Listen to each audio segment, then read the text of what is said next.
Everyone. Today we are beginning our final book for the semester, Simone de Beauvoir's Ethics of Ambiguity. And so we are sort of wrapping things up here a little bit. We're in our final weeks. And with this book, Ethics of Ambiguity, the idea is to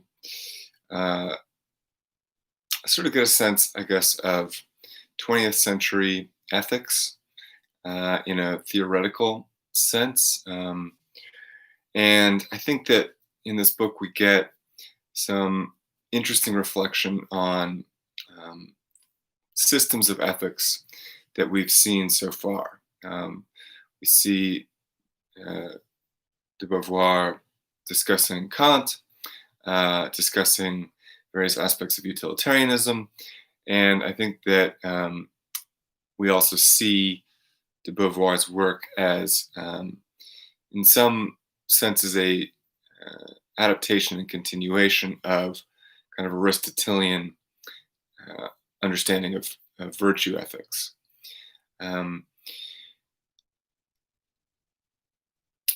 So let's think about de Beauvoir generally, and we'll have occasion to connect her work back to our ethical theories and some of these ethical questions that we've been talking about as we go. So Simone de Beauvoir, forgive again my French anxiety, was a French existentialist. Her dates are 1908 to 1986. She is probably most famous as a thinker of feminist theory. Her book, The Second Sex, is a very famous and influential book on gender roles, and women's liberation. And we certainly see some of that discussion happening in the Ethics of Ambiguity also. So de Beauvoir is an existentialist. And existentialism is one of the most sort of famous and trendy philosophical movements of the 20th century. When you think of 20th century philosophy, existentialism is the first thing that comes to mind for many people. So I want to start with a sort of general overview of existentialism and what existentialism means in the history of philosophy in particular, right? Because we've been going through more or less the history of philosophy from Aristotle to Marx. And existentialism, I'm hesitating to go into the full depth of existentialism, but in terms of its influences, existentialism has a very simple motto. What really boils down to a motto, and that motto is existence precedes essence. That phrase, existence precedes essence, was articulated by the most famous existential philosopher, Jean-Paul Sartre. And de Beauvoir was Sartre's long-term lover and collaborator and friend and companion.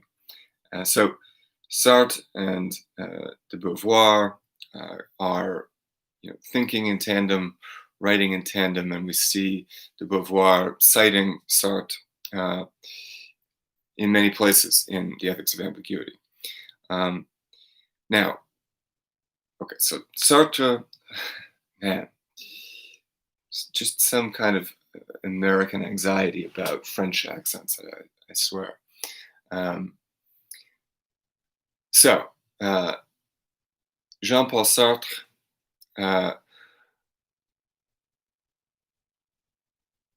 wrote a book called Being and Nothingness. And the thesis of Being and Nothingness is essentially, right, this phrase, existence precedes essence. And Sartre's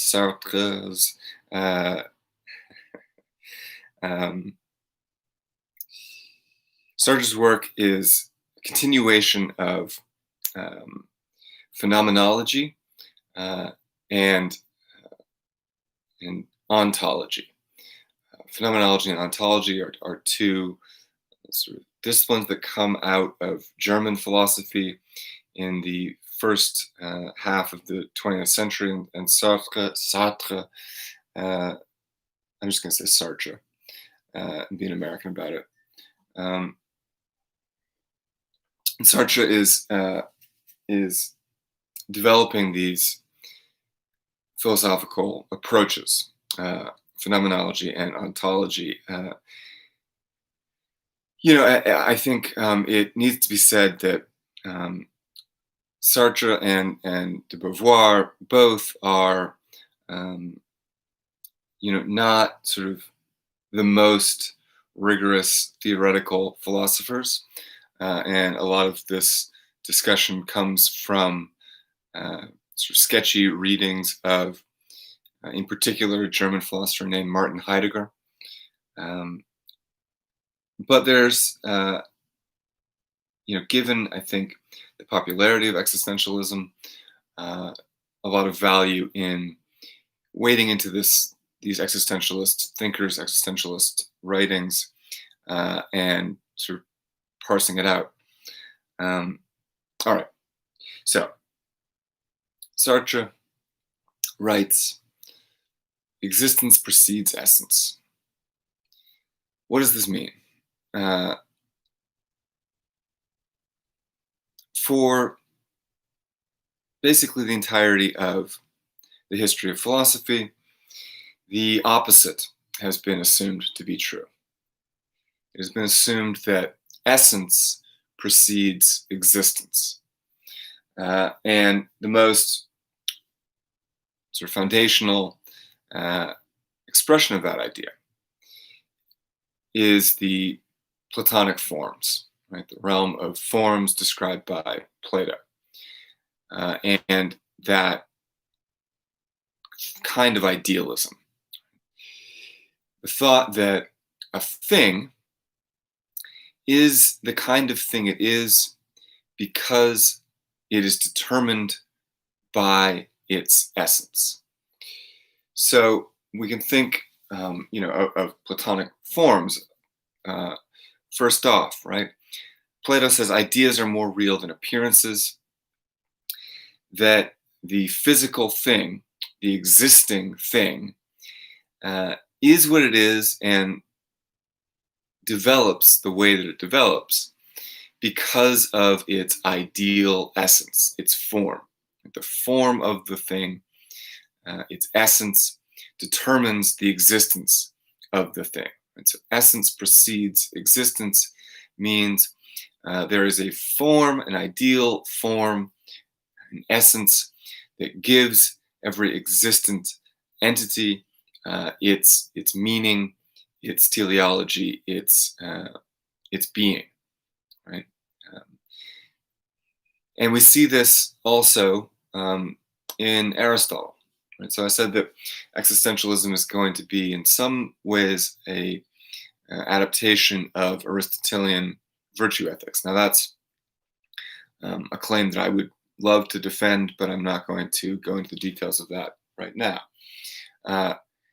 Where existentialism really differs from Aristotelian virtue ethics, and this is an important point, is that for Aristotle, the trajectory, the teleology of an individual is its sorry, um, is its form, right? Is its essence.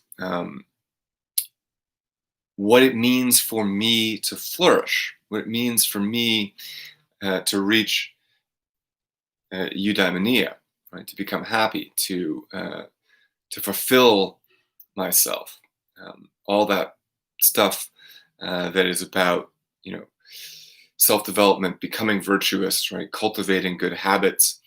Um, all of that is ultimately determined by my essence, right? Uh, what it will mean for me to be good, what it will mean for me to be happy, is not worked out in existence, but is determined by my essence, which is given prior to my actual moment of existing. Right? So, in existence, for Aristotle, I am uh, realizing my essence, right? And therefore, essence has to come before existence for Aristotle, because existence is about achieving that essence which is within you. Uh, so, in that sense, Aristotle can be seen to be, himself adopting the basic ontology of Plato. Right? Ontology means the study of being, to ontos in Greek, um, the logic of being itself. Right? And so uh, that ontology, that Greek ontology, both Plato and Aristotle, is determined by the priority of essence, the priority of being to becoming, the priority of form to appearance. In all those phrases, what those things mean, is essence precedes existence. And this is going to then be also adopted in other forms of ethics, right? This is also going to be Christian theology. The idea that the soul is the essence of a human being, and soul, right, exists, is put into the physical body, is injected into the corporeal being, the physical being, and it lasts after the death of the individual. Right? The soul, the essence, is that which is prior to the individual embodied being, and also posterior to, outlasts. So again, right, the relation between soul and body, soul and being, uh, reinforces this idea. Essence precedes existence. Right? We're determined to be the thing that we are before we start to actually be. Now, that essential idea, essence precedes existence, is also picked up in slightly different forms by later philosophers, right? So in Kant, we'll get a slightly different picture of this. I mean, I spent some time discussing the similarities between Kant and Plato, and that's going to be, I think, pertinent here also, right? For Kant, it isn't that there is this realm of ideal forms, but it is still true that our existence is determined by this a priori reason, right? Reason is the essential being of humanity, and that reason is, Kant says explicitly, a priori, right? It exists prior to our worldly embodied existence. So again, for Kant, essence precedes existence. Now, the sort of anomalous case here, in terms at least of the philosophers that we've looked at, will be John Stuart Mill and utilitarianism. How is it for Mill that essence precedes existence, right? For a utilitarian, there is no essential sort of form. Happiness is not about, ethics is not about developing virtues or cultivating the soul. It's not about, um, bringing some essential being into the world. Utilitarianism is about practical solutions to practical problems. It's pragmatic. Uh, and so I think we could certainly make the argument that utilitarianism as a form of pragmatism uh, does not assume some essence. But I think from Beauvoir's perspective, from an existential perspective, that's not quite right, because even utilitarianism is going to uh, assume certain principles. For example, the principle of utility, right? To do the greatest amount, to do that which produces the greatest amount of happiness for the greatest number of people. That is an absolute principle. Utilitarianism can't get off the ground unless we accept a priori the validity of that principle. Right? That principle is taken as a kind of absolute, and the possibility of utilitarian ethics relies on that principle being accepted and enforced. So it may not be for utilitarianism a metaphysical case of essence preceding existence as it is for Plato or Aristotle or Kant. It may not be metaphysical in the sense that Mill doesn't need to posit the existence of a priori reason or a soul that is being manifested through the principle of utility. The priority of essence for utilitarianism is instead this priority of principle, right? That the principle comes first and all action issues from that principle. Right? The essence will determine what the existence will be, right? I have to accept that principle as essence, and then my existence will derive from me based on that principle. So two sort of ways to think about essence preceding existence then. Either metaphysically, in the sense that forms precede appearances or soul precedes body, or in terms of a kind of protocol, a set standard of established rules, which are not just justified, but are deemed to be absolute, foundational, right? Immovable principles. Those are going to not be metaphysical, but practical. Right? In each case, whether it's metaphysical or practical priority of essence, existentialism is going to push back. Right? Say, our existence is not based on any essence. There is no essence to existence. Existence precedes essence means that there is no meaning to existence in itself. This is the fundamental existentialist argument. Right? And this is why it seems to me, why existentialism is so popular, so trendy, so cool. That, right, this idea, the meaninglessness of existence is attractive for some way, for interesting reasons. Existence is meaningless. There is no meaning in existence in itself. Right? Any meaning to existence is imbued into existence after the fact. There is no a priori inherent meaning. Any meaning to existence is given to existence by those that exist.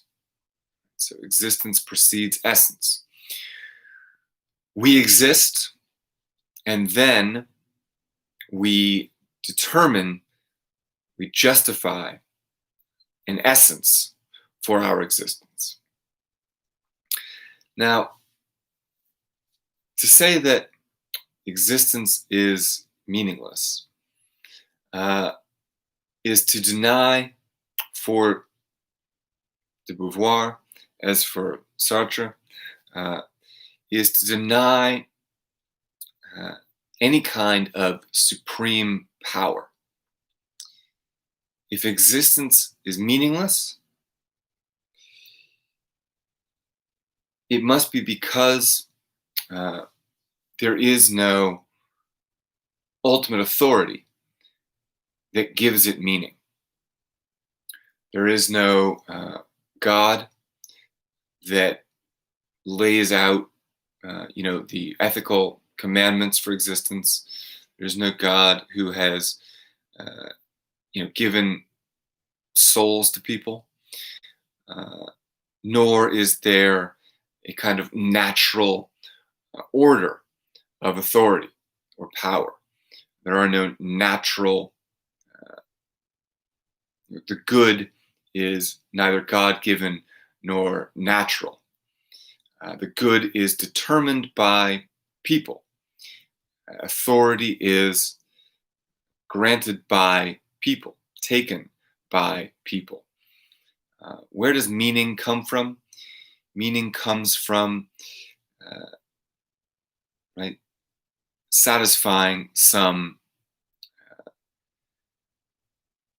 desire or expectation. Right? I think Aristotle's understanding of meaning is the most clear. Right? Meaning comes from achieving your essence. That essence has to come from somewhere, right? Existentialism is not per se denying that meaning comes from achieving your essence. In fact, I think that is, precisely the kind of Aristotelian observation that is retained by existentialism. Meaning is achieved through accomplishing your essence. But that essence is not determined beforehand. That essence has to be determined freely. And so I was trying to explain what this idea of existence is meaningless is. I think this is a pretty common experience. What's the point of all of this? Why are you going to school? Why are you getting a job? Why be good? We've talked about these questions. And everyone, I think, has the experience where they, come up against the fact that there is no ultimate judgment. There is no external force that is requiring you to fulfill your particular essence. There is no third party, or second party, rather. There's no one but you who is forcing you to accomplish your essence. Right? So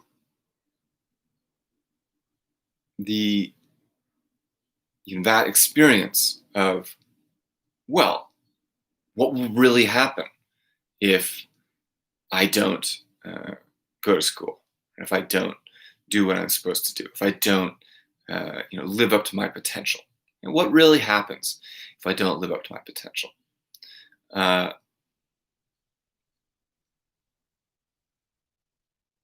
Who really cares? And obviously the traditional answer is that God really cares. right? That you will be punished by God. And so existentialism is an atheistic religion. An atheistic religion is an atheistic philosophy that argues there is no God, and therefore there is no ultimate judgment about whether or not you lived a good life, whether or not you did what you were supposed to do. There is no God to lay down an ought for you. You should do this. You're supposed to do this. And I think that's such an essential part, and again, I think a major part of the controversy around existentialism is that it assumes this atheism, that there is no final judge of our actions. But if there's no final judge of our actions, if there is no God, then why do anything? Right? At one point, Beauvoir cites a famous quote from Fyodor Dostoevsky, a Russian novelist, often grouped with existentialists. And there are several branches of existentialism. There are the atheistic existentialists, including Sartre and de Beauvoir, but then there are also religious existentialists and Catholic existentialists. Soren Kierkegaard, another philosopher, Danish philosopher who's often grouped with existentialists or religious existentialists, and Dostoevsky would be something like a religious existentialist also. Religious existentialists are very interesting. We've read those in other classes. We're doing de Beauvoir this time around. Dostoevsky says, right, without God, everything is permitted. And this is the sort of fear of existentialism, that if there is no ultimate authority, either in the form of God, in the form of an ideal form, justified metaphysically, or a sort of transcendental reason in the case of Kant, or an objective scientific principle in the case of utilitarianism. If none of those things is real, in the sense that none of them is necessary and absolute, all those things are merely values invented, created by people in order to justify their own existences, to essentialize and give meaning to their lives after the fact. Right? Philosophy is not describing the objective conditions of reality, but instead merely articulating meanings for life, right? Meanings that can make life meaningful, goals and ideas that make life meaningful. If there is no absolute authority, then why do I do anything? Right?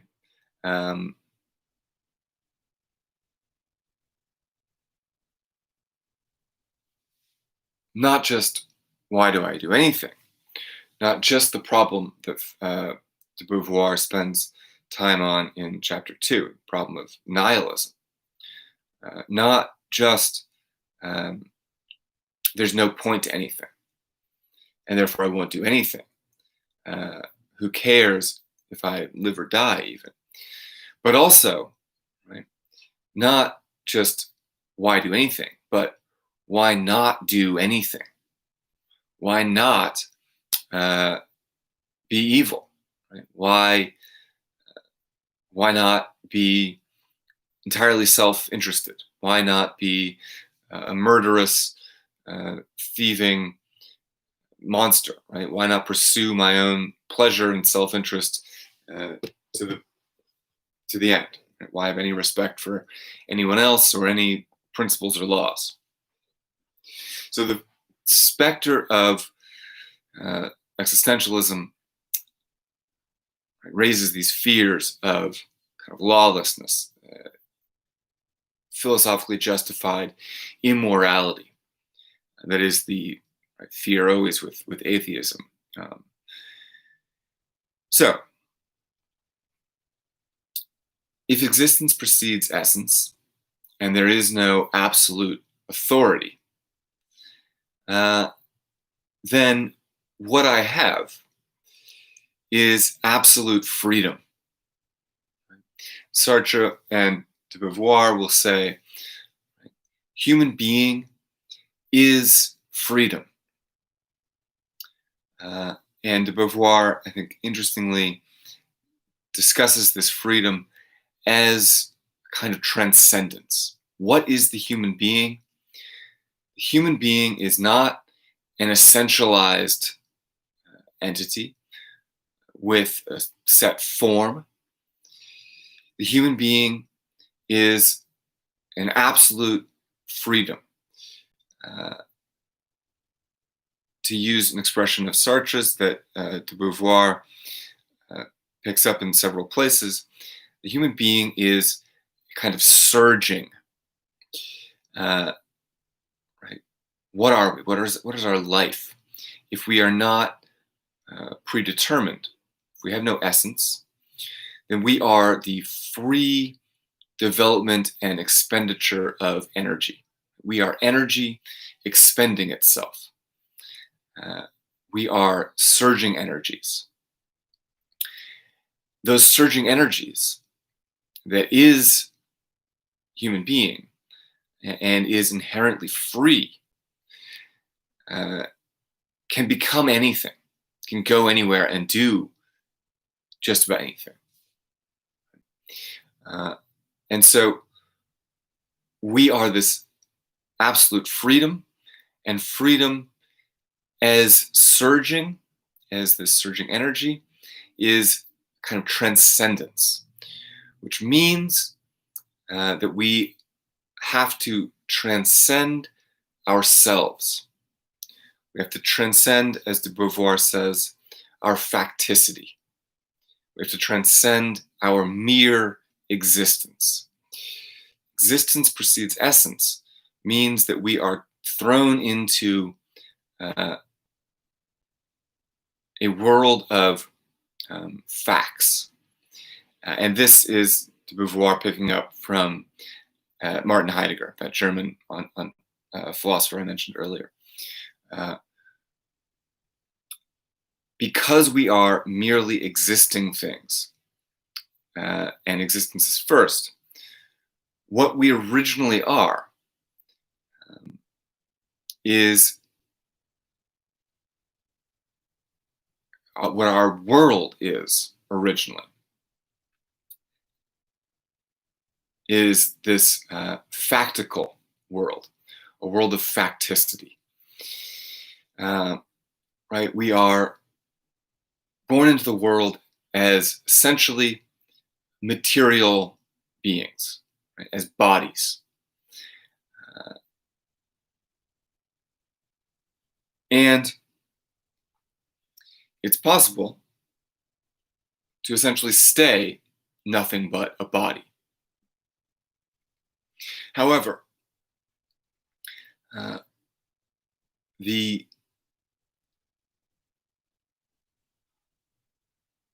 what it is to be human for de Beauvoir is to overcome the mere physicality of our being, the factical nature of our being, that I have a body, that it has a digestive tract, that I breathe air, that I walk on, crawl on all fours before standing and walking. Right? These are the facts of our existence. Facts are without meaning in themselves. This is an important point. Right? Facts have no meaning in themselves. We have to give meaning to facts. So this is what human development is, and this is what this transcending is that de Beauvoir is talking about. To harness ourselves, right, to be the surging energy that we are, means to transcend our mere facticity by giving meaning to that facticity, by imbuing that facticity with meaning, by making the facts have importance. So, right, existentialism is a philosophy of freedom, and the idea that this freedom is the freedom to define ourselves and give meaning to ourselves, give meaning to our own worlds. That there is no sort of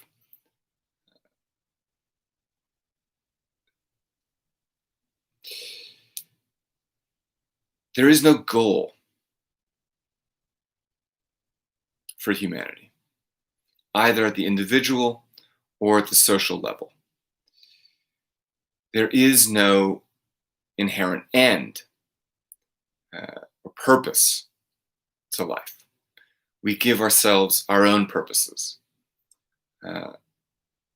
And, I think in that lies existentialism's power and beauty, but it's also its danger and the source of its controversy, right? Because how do we choose these goals?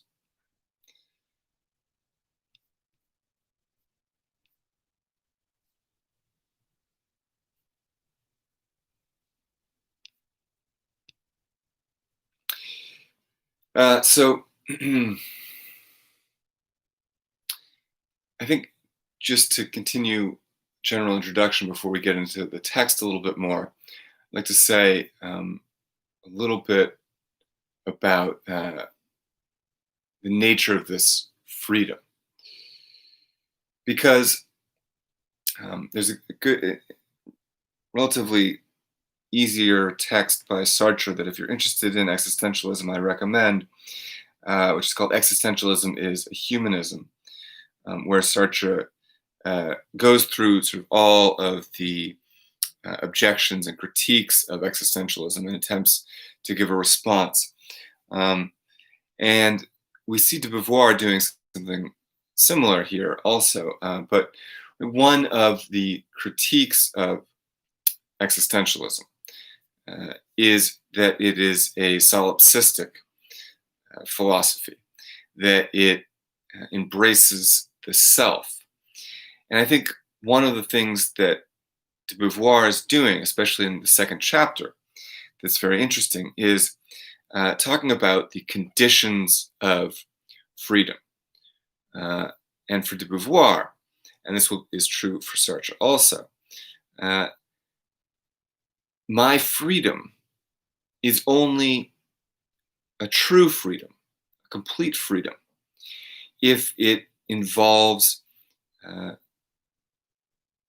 liberating other people and participating in activity with other free people.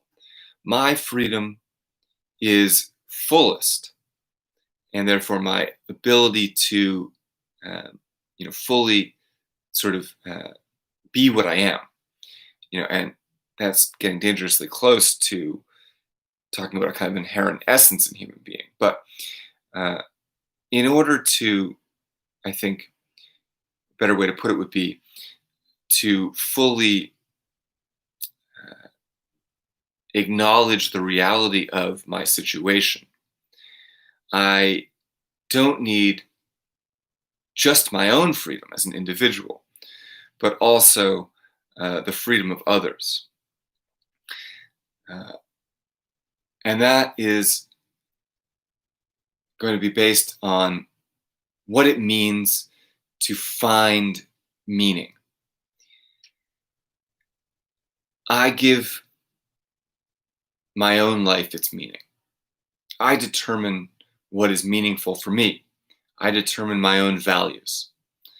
And I don't need anyone else in order to do this. I determine my own values. I justify my own life. But while no one else can give me my values, and I'm only really free and only really happy and ethical to the extent that I take control over the meaning of my own life, it's also true that I'm never alone in the world, and that my ability, on the one hand, my ability to actually self-determine is predicated on other people, right, allowing me to self-determine and themselves desiring self-determination. So that's the first reason, right?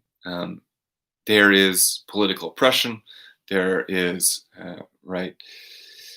social pressure. All those elements. But secondly, I need other people's freedom in order to evaluate myself, in order to get a second opinion, essentially. That in order to feel that I have genuinely validated myself, in order to feel that my meaning, the meaning that I've given to my own life, is a valid and justified meaning, I need, or I benefit from the validation of other people. That doesn't mean at all that I need universal validation, that everyone has to agree with the meaning I've given to my life, the values that I've adopted. But I do need some community. I need to feel that I am not totally alienated, that I'm not entirely alone. And so I need solidarity in my values. I need other people to be persuaded that my values are valuable. Now, it's not that I need those. It's not that I need other people. I could go off and live in the woods and decide that I find meaning in life through self-sufficiency in nature. Fine, that's good. But Beauvoir is saying that meaning is not going to be as full. It will be, you will close yourself off as a freedom because you are not engaged with other people. And so that is, I think, a really key idea. The danger of a individualistic and solipsistic justification of one's life, the determination of one's meaning, is in danger of foreclosing on new possibilities. I am a surging being. I am constantly transcending myself. As freedom, I must never be satisfied with any final goal or final principle, with any absolute. Freedom is opposed to the absolute. So if I decide, all right, my meaning is living in the woods. My meaning is, living alone and um, writing my journals or whatever it might be. However, you cut yourself off from other people. The danger is that you will oppress yourself, that you will deny yourself freedom, because the goals that you set for yourself can become final goals for yourself. You can decide this is my meaning and that's the end of it. But when that happens, right, you have closed yourself off as a freedom. You have essentialized yourself. You have overdetermined yourself. So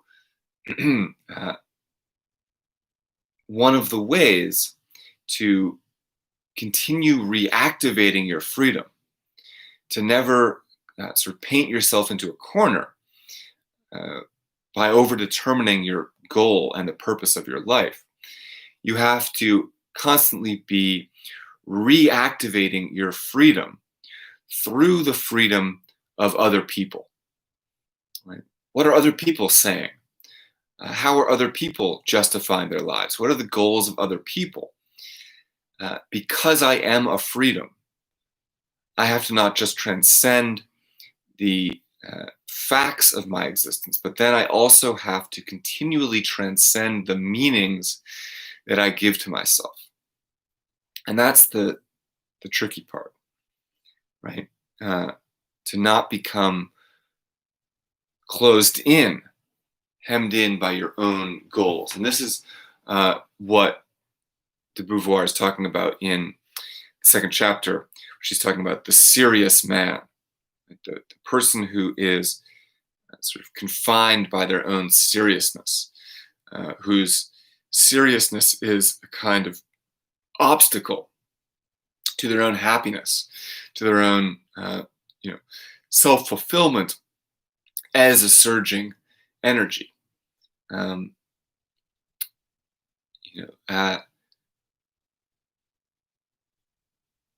The person who says, I figured out the perfect routine for my life, and I'm now going to, right, let's say it's a,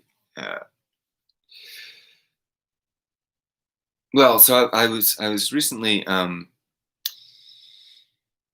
going over a new documentary about, I was giving notes on a rough cut of a new documentary about Larry Krasner, who's the Philadelphia district attorney, and it's sort of his struggle to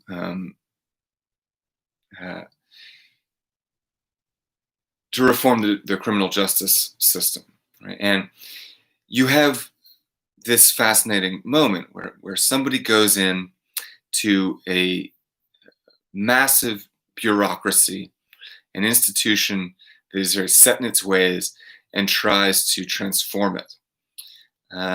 And what you see are a lot of serious people getting destroyed, right, by this change.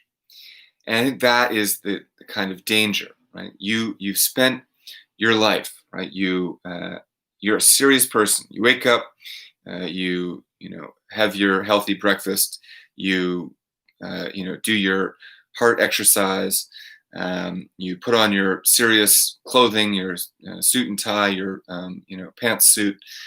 You go into the big important building that's imbued with meaning and all of this overdetermined essentialization, and you work diligently for 8 hours toward a goal that you set yourself when you first got the job, and you don't expect that you'll ever stop working toward the one goal, right? And your goal is to reduce the number of juvenile offenders who are sent to adult prison, let's say. And you tell yourself, right, this work is extremely important. This goal is the only goal, to reduce the number of juveniles who go to adult prison.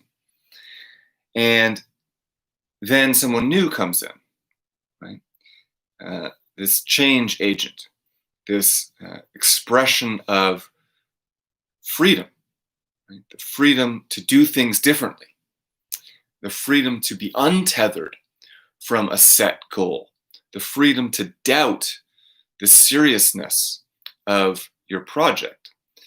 This new person comes in and says, your entire approach is wrong. Your goal is not just a bad goal, but by working toward what you're working toward in this way, you're actually doing harm. We need to get rid of any sort of pipeline from juvenile detention to adult penitentiary. It's not a question of reduction, it's a question of rethinking the entire system. And what you have are these people who were part of the old system, completely adrift, right? Suddenly, everything that they, all of their seriousness becomes absurd, right? Because this new unaccounted for expression of freedom, this expression that things can be radically different, there can be different goals, has come and overturned your whole world, right? So the danger of being serious, the danger of overly committing to a goal, of overly determining yourself, is that you will become brittle and incapable of change. You will be unable to transcend yourself when it becomes necessary to transcend yourself, right? So this spirit of seriousness, right, is to say, nope, there is an absolute goal. This is the way things are. And I am serious because I'm living my life according to the way things really are. And then someone comes along and says, no, things aren't that way. Things are actually totally different, and you're wrong. That is either going to destroy you, or it's going to offer an opportunity for rebirth, an opportunity to once again renew and seize your freedom. Right?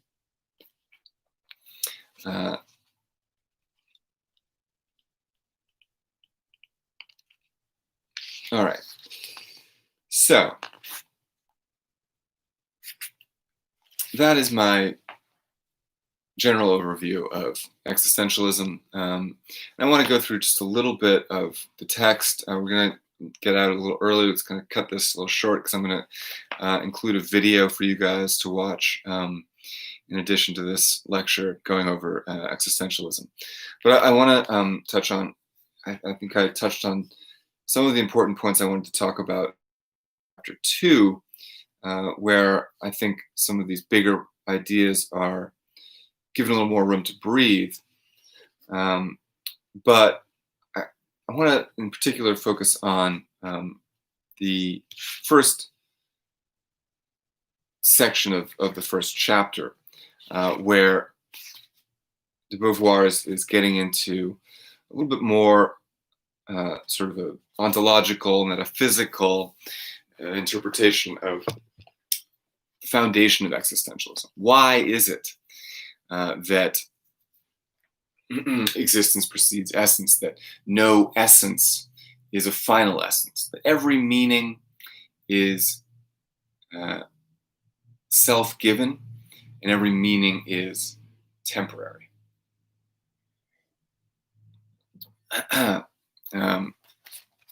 So to begin with, ambiguity, the ethics of ambiguity. What is ambiguity? Well, it implies a certain indeterminateness, and that's important, right? Um, Indeterminateness is essentially the nature of existence, right? In the sense that there is no moral content to existence in itself. Existence, from the perspective of morality, is indeterminate. We have to determine morality after the fact. So this ambiguity is indeterminateness speaks to the meaninglessness of existence, but ambiguity has a more precise meaning for de Beauvoir, right? And it is playing on the root of that word, which is the prefix ambi, right, which means both. That within existence, there is never a pure term that doesn't come with its opposite, that isn't always contaminated by its opposite. That the good, for example, can only exist in tandem with the bad, and the good is always going to contain within it some contamination, therefore, of the bad. And so what that speaks to is, I think, why there is no essential and final meaning.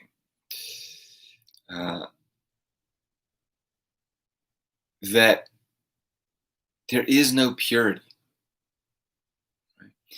And what all ethics seeks is some form or degree of purity. There is equally no sort of proper. There's no proper. Nothing that is proper. In the sense that, right, you might say what is proper to the human, what is proper to society, proper to nature, proper to a relationship, proper to behavior. Nothing is proper.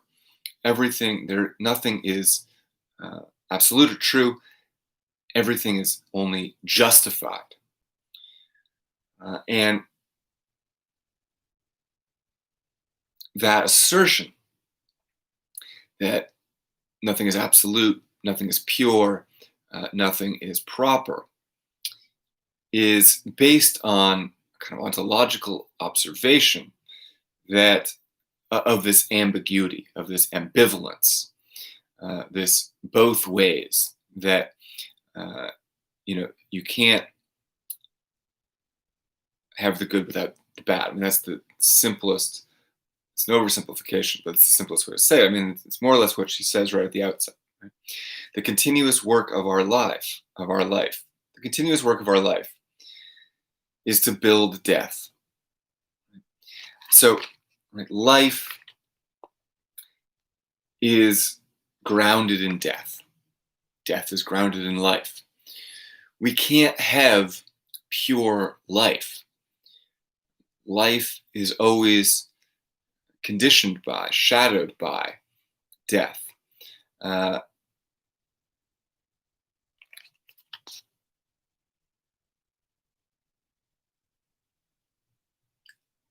So let's see.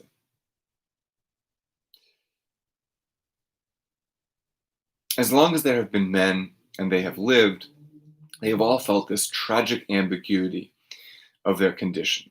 But as long as there have been philosophers and they have thought, most of them have tried to mask it. They have striven to reduce mind to matter, or to reabsorb matter into mind, or to merge them within a single substance. Those who have accepted the dualism have established a hierarchy between body and soul which permits of considering as negligible the part of the self which cannot be saved. They have denied death, either by integrating it with life or by promising to man immortality.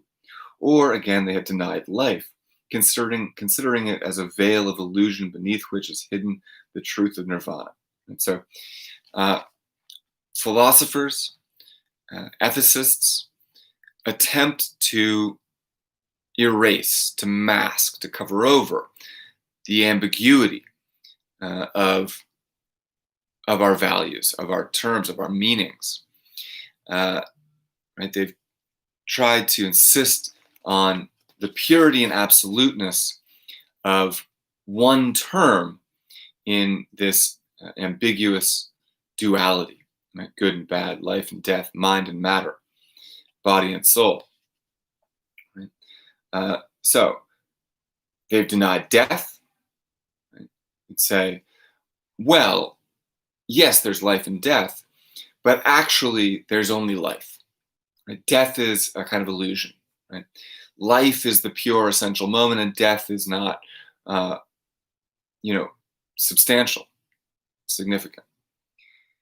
So they've denied death by integrating it with life, or by promising to man immortality. And so, death is not real because the soul is immortal. And so, life is the only term that matters. Life is the absolute. The life of the soul is the absolute because that denies death. Right? So that negation of death is the philosophical covering over of this ambiguity. But what de Beauvoir is saying is, right, we have to I'm very sorry. We have to take into account both of these things. We have to take into account, in other words, even when I affirm life, I am also affirming death. Because whenever I say life, what I'm really talking about is this ambiguity between life and death, whereby life is defined by death, and death is defined by life. So I can't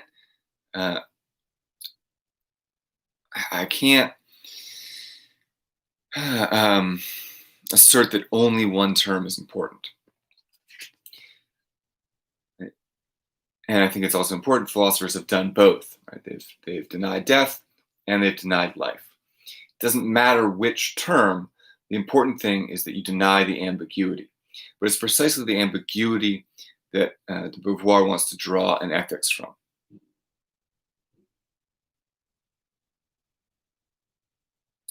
The ethics which they have proposed to their disciples has always pursued the same goal. It's been a matter of eliminating the ambiguity by making oneself pure inwardness or pure externality.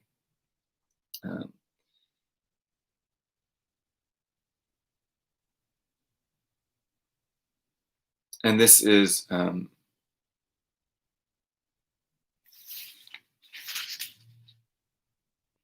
ultimate failure, right, of philosophy. By contrast,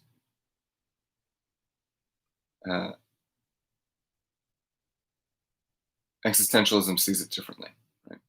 On page 8, she writes, in spite of so many stubborn lies, philosophers, at every moment, at every opportunity, the truth comes to light. The truth of life and death, of my solitude and my bond with the world, of my freedom and my servitude, of the insignificance and the sovereign importance of each man and all men. I think this is a really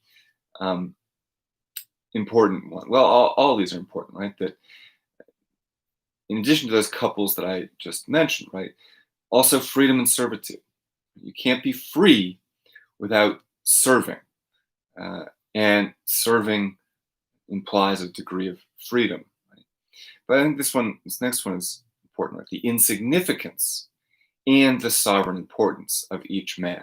I think we feel this. I mean, this is sort of the existential crisis that existentialism wants to, in particular, respond to, I think.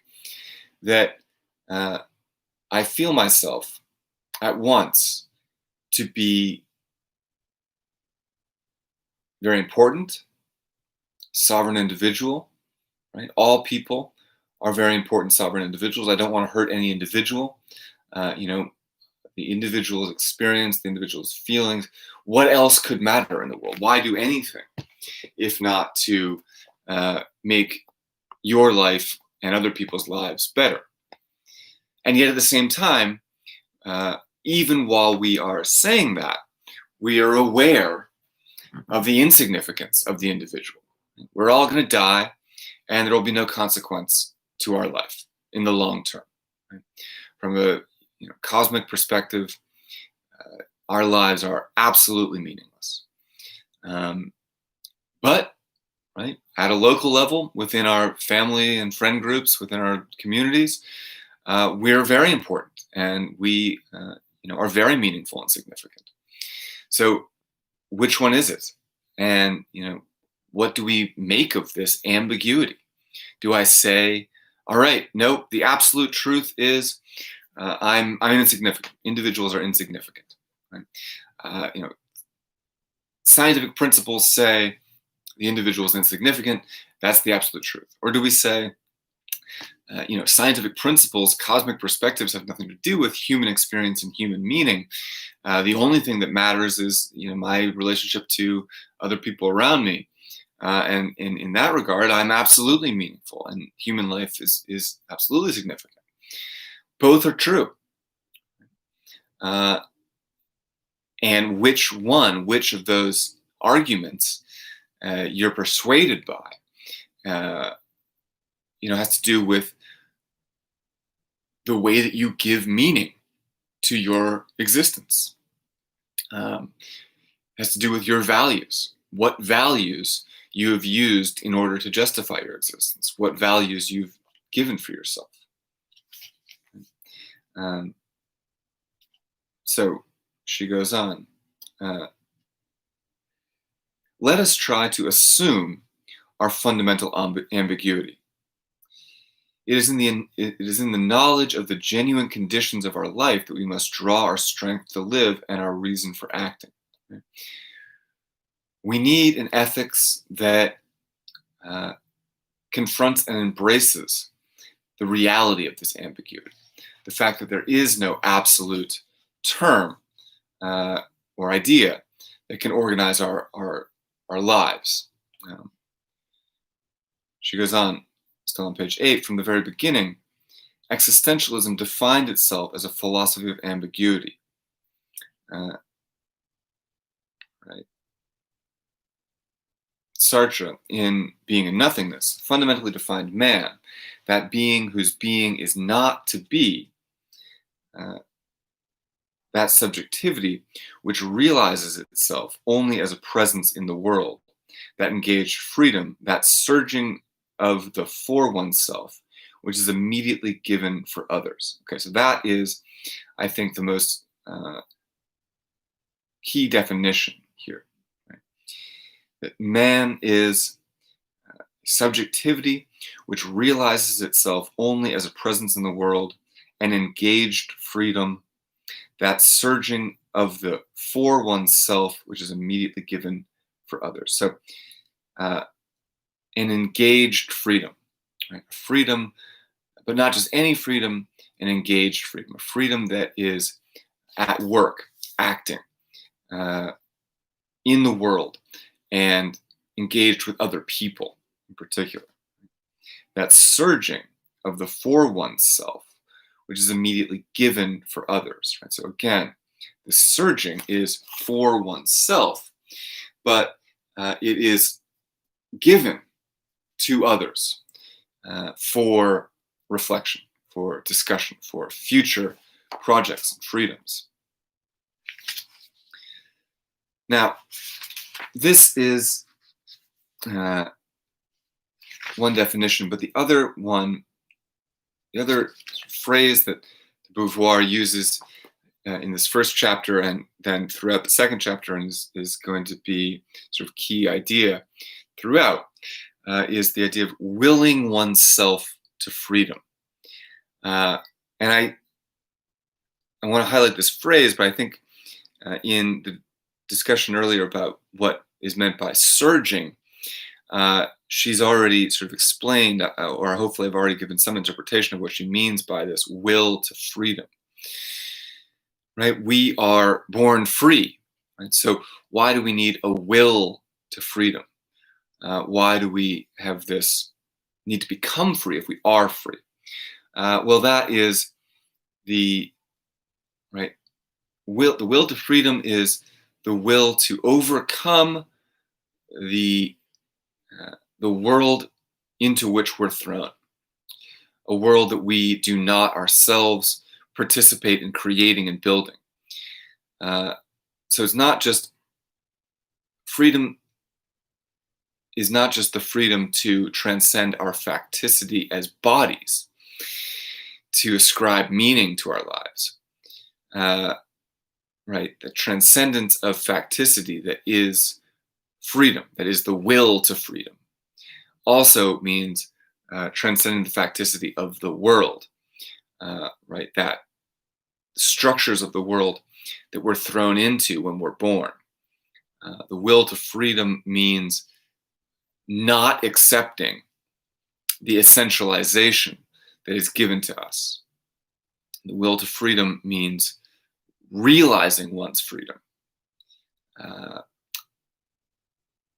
in the face of those who would want to prevent you from realizing your freedom.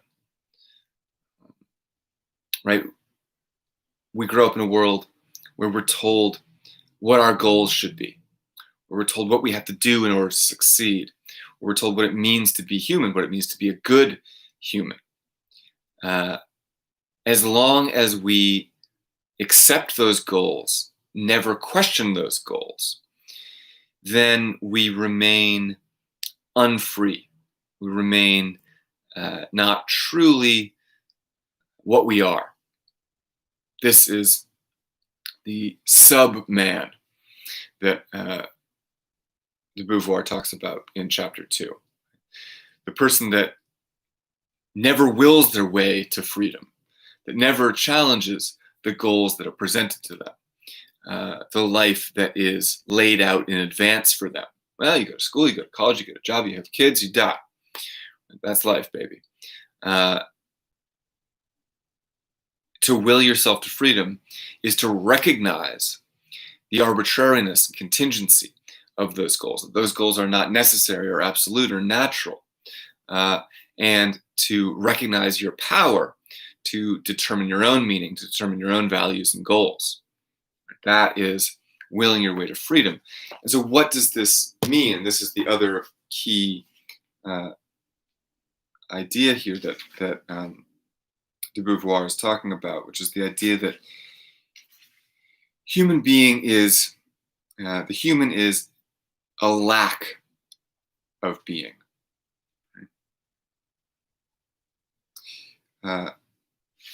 So,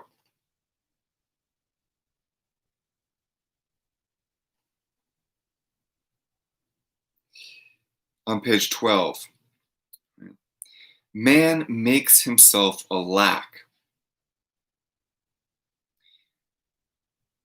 but he can deny the lack as lack and affirm himself as a positive existence. He then assumes the failure of himself.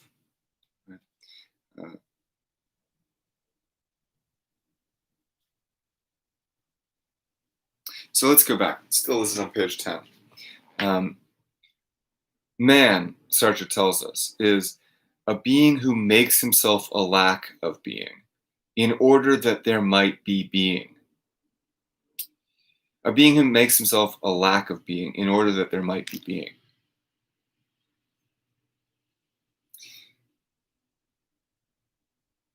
So what does this mean, right? To make oneself a lack of being in order that there might be being. On 11, de Beauvoir explains, existence has no reason to will itself, but this does not mean that it cannot justify itself, that it cannot give itself reasons for being that it does not have.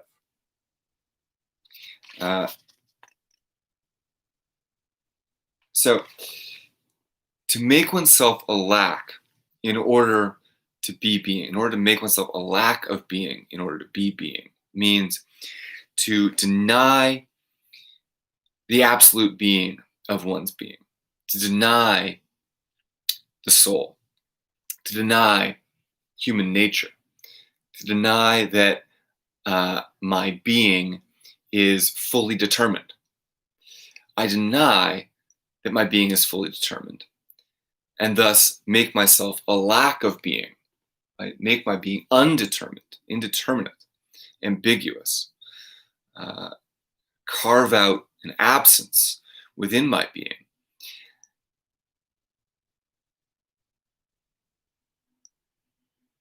Which is already there, right? It's not to say that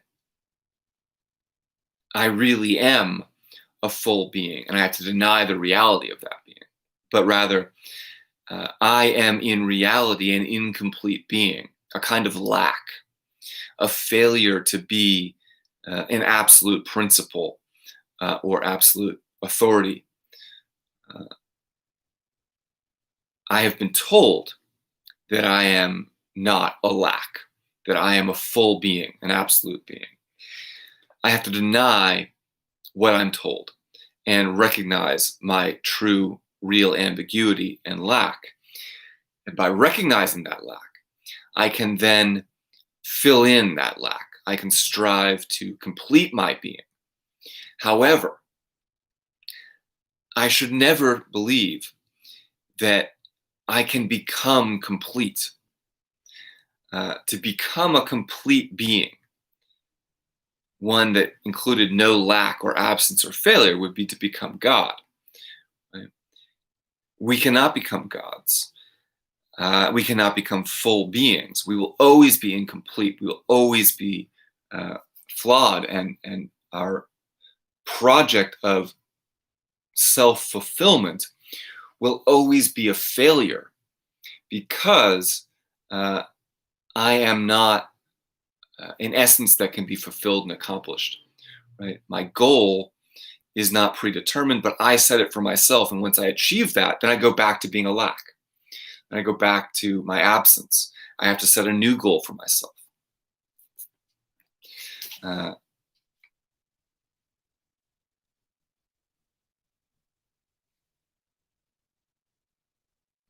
So,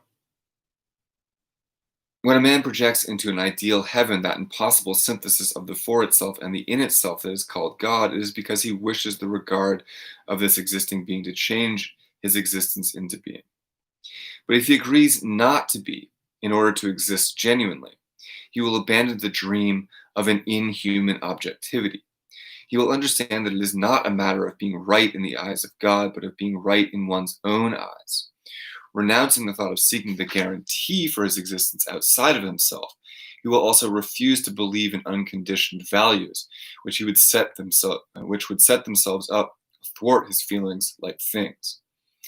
And so, I do not strive for inhuman objectivity. I do not strive to become a god. I do not strive to become synonymous with pure reason or a merely logical actor. I want to be human, which means to be flawed, which means to, right, as she says here, be right in my own eyes. I determine whether or not my own life is justified. Now,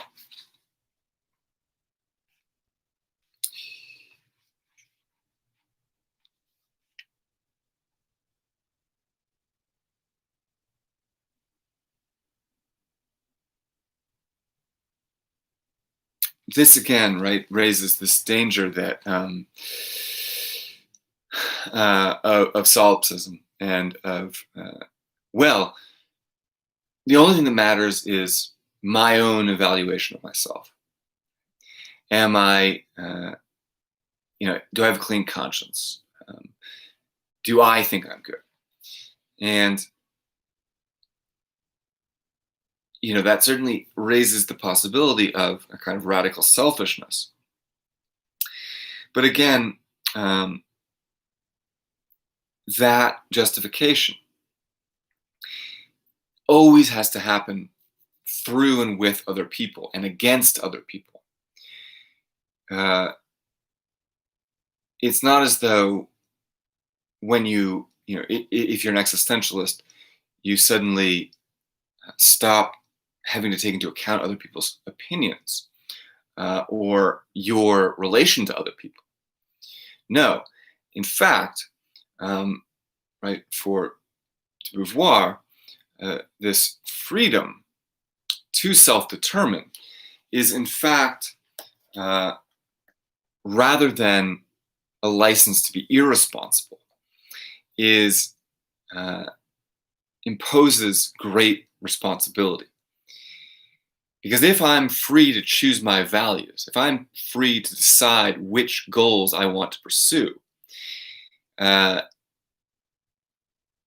I am solely responsible for myself, for what I do, and for my goals. Whereas if I say, these goals were given to me by an absolute authority that cannot be questioned, I am not the agent of my own action. I am not responsible for my own action. I'm acting on behalf of some other authority, God, state, nature, whatever it might be. Right? From an existentialist perspective, that's the real danger. The Nazis were following a certain idea about absolute authority. You can, find an infinite number of examples of people who do terrible things and then deny responsibility for it because they say, no, this is not my goal. I am, following a goal that is given to me by an absolute power. So to deny an absolute power is to force yourself to be solely responsible for what you do. And if your goal is, if in the pursuit of your goal, you do horrible things, you can't say, but it was for the greater good, and I know what the absolute greater good is. Right? You have to take responsibility for yourself. Right? No, I thought this would be good, and it turned out to not. Right? So the last point I want to make, and then I want to give some time for you to watch this other video, is about, again, this sort of ambiguity, right? All right, so everyone's able to pursue their own goal. There is no objective good. But at the same time, these existentialists are saying, well, we have to try to increase freedom, right? To liberate other people. If everyone has the right to pursue their own ends, then why were Sartre and Beauvoir, why did they choose a side in World War II? They were both, part of the sort of underground resistance to the Vichy regime in France, the Nazi-occupied France. Why be concerned with that, right? They'll say, for the same reason that my freedom benefits from other free people, there are conditions in the world that allow us to be the thing that we are, and conditions that prevent us from being the thing that we are. It's not to say that there is an absolute principle. It's to say that there are sort of social arrangements that are conducive to human freedom, and those that are not. And while it might be justifiable to pursue fascist ends, to be a Nazi, and certainly, right, the Nazis justified their action rationally. Doesn't make them right. If anything, that shows the weakness of reason, the weakness of any claim that there is an absolute truth, right? If the Nazis claim that they have the absolute truth, well, then, let's just forget the whole idea of absolute truth. If anyone can claim it and do anything they want with it, it's useless.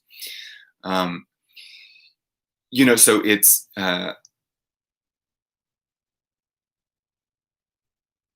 it's, from an existentialist perspective, totally understandable that any position and goal can be justified. And I think, two things. First, Nazism is going to be an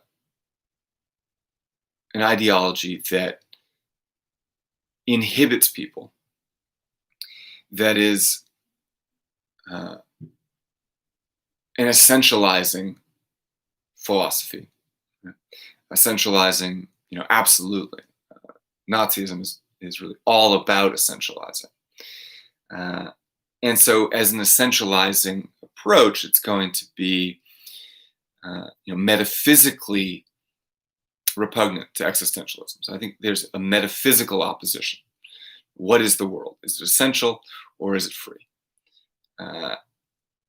So that would be one reason to fight.